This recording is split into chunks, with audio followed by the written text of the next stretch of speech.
আসসালামু আলাইকুম। ইনশাআল্লাহ আশা করি সবাই ভালো আছেন। আলহামদুলিল্লাহ আমিও ভালো আছি। যে যেখান থেকে আমার ভিডিওটি দেখছেন সবাইকে অসংখ্য ধন্যবাদ। সর্বতি ভালোবাসা রইল। তো গতকালকে আমি ভিডিওটা করছিলাম 22শে অক্টোবরের আগে যারা নুলস্থা পেয়েছে, আমি একটা ভিডিও আপনাদের আপডেট করছিলাম।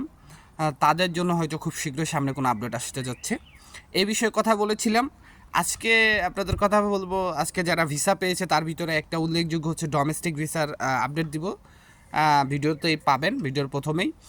এবং আমরা আপনার যারা আগামী 8 তারিখে 8 এপ্রিল কর্মসূচিতে যোগদান করব তাদের জন্য নতুন একটা স্থান, সেখান থেকে সবাই একযোগে র্যালিভাবে যা হবে। তো এটা পুরোটা ভিডিওতেই প্রকাশ করা হবে, ভিডিওতেই বলা হবে। তো ইনশাল্লাহ ভিডিওটা পুরোটা দেখার চেষ্টা করবেন।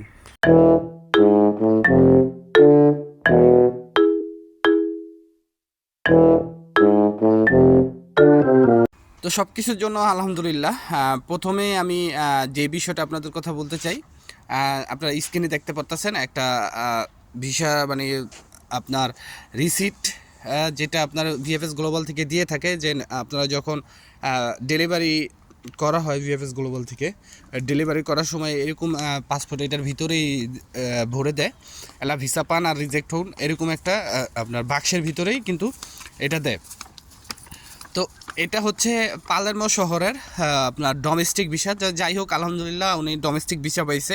তো অনেকে আমাকে ডোমেস্টিক ভিসার কথা বলেন, তো আলহামদুলিল্লাহ যে ডোমেস্টিক ভিসা পাইলো এটা আপনাদের মাঝে আমি প্রকাশ করলাম। এখন তারপরে দ্বিতীয় কথা হচ্ছে, আপনারা যদি রিটার্ন পাসপোর্ট আর স্ক্যানিং পাসপোর্ট এদেরও একইভাবে কার্যক্রম চলবে, আপনাদের টেনশন করার কোনো কারণ নেই।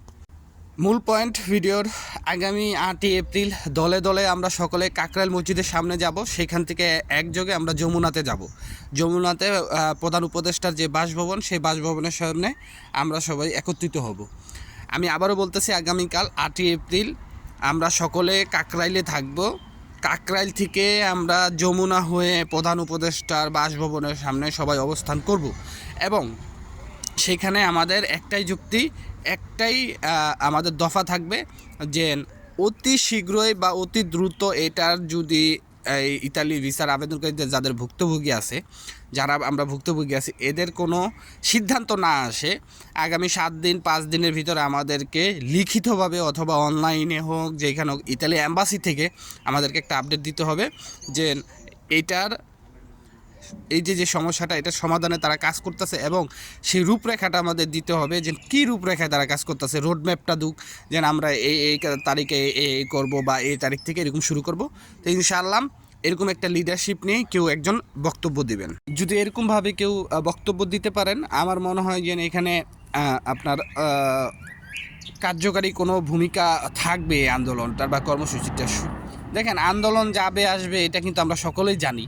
আপনি আজকে আন্দোলন করতেছেন, আপনারা আজকে মনে করেন যে এটার একটা কি সুরাহা দেওয়া দিল, ঠিক আছে আমরা দেখতেছি। আর আপনি যেহেতু এখানে যাইবেনই, আপনি দেখেন এর ভিতরে এর আগে পরে যত আন্দোলন আছে সব আন্দোলনের টাইমে কিন্তু আইসা ওই সার্জিস, তারপরে নাহিদ, এরা যাই হোক, এরা ছাত্র সমন্বয়করা আইসা কিন্তু আন্দোলনটারে মনে করেন দামায় দেয়। এটা দমানো যাবে না, ঠিক আছে। আপনারা যেই আসুক, একবারে লিখিত স্টেটমেন্ট সহ, দরকার হইলে আপনার সরকারের যে ঊর্ধ্বতন কর্মকর্তা আছে তাদের পদত্যাগ পর্যন্ত ওইখানে দাবি করবেন। যে আপনারা তাদেরকে আলটিমেটাম দিয়ে দিবেন যে আমরা আগামী 7 দিনের ভিতর যদি আমরা এটার কোনো সুরাহা না পাই বা এটার কোনো লিখিত স্টেটমেন্ট না আসে যে এটা কী হবে বা এটা রোডম্যাপ কী, এটা যদি আমরা না পাই, আমরা দরকার হলে আমরা পদত্যাগের মতো সিদ্ধান্তে যাব। আমাদের এখন এক দফা হচ্ছে যে, বা আপনাদের যে কটা দফা আছে, আপনারা যে কটা দাবি আছে, এগুলো আপনারা বলবেন। মানে এটা প্রধান উপদেষ্টার হনেই বলার পরে বলবেন যে আমাদের ভিসাগুলি হচ্ছে না, তারপরে যাদের 22শে অক্টোবরের আগে অ্যাপয়েন্টমেন্ট পাইছে তাদের অ্যাপয়েন্টমেন্ট দেওয়া হচ্ছে না। এইসব কথাগুলি আপনারা একটা দাবি তুলে ধরবেন। এই দাবিগুলো তুলে ধরার পর সর্বশেষে আপনারা বলবেন যে এটা যদি আমাদের এই কিছুদিনের ভিতরে আমাদের এই সমস্যাটার সমাধান না হয়, তাহলে আমাদের পরবর্তী যে আন্দোলন বা কর্মসূচি হবে সেখানে একটাই দাবি থাকবে, আমরা যে উপদেষ্টাগণগুলো আছে এইসব কাজের সাথে জড়িত স্বরাষ্ট্র উপদেষ্টা বলেন আরও যে উপদেষ্টাগুলো আছে, আমরা সকলের পদত্যাগের দাবিতে একযোগে নামবো। তখন কে আওয়ামী লীগ আসলো না বিএনপি আসলো আমরা জানি না, এখন শুধুমাত্র আমরা আন্দোলনে ভুক্তভোগীরাই আছি, আমরা ভুক্তভোগীর বাইরে কেউ নাই। কিন্তু পরবর্তীতে যদি আমাদের যে ভোগান্তির বিষয়গুলো আপনারা আমলে না নেন, তাহলে কিন্তু পরবর্তীতে যে আন্দোলনটা হবে সেখানে আওয়ামী লীগও থাকবে, বিএনপি থাকবে, সবাই থাকবে। এক কথায় জনগণ সবাই থাকবে, এবং এটা হবে হচ্ছে আরেকটা বড় ধরনের আন্দোলন, যে আপনার সিন্ডিকেট ভাঙার আন্দোলন, যে দেশের জনগণের উপরে জুলুমের আন্দোলন।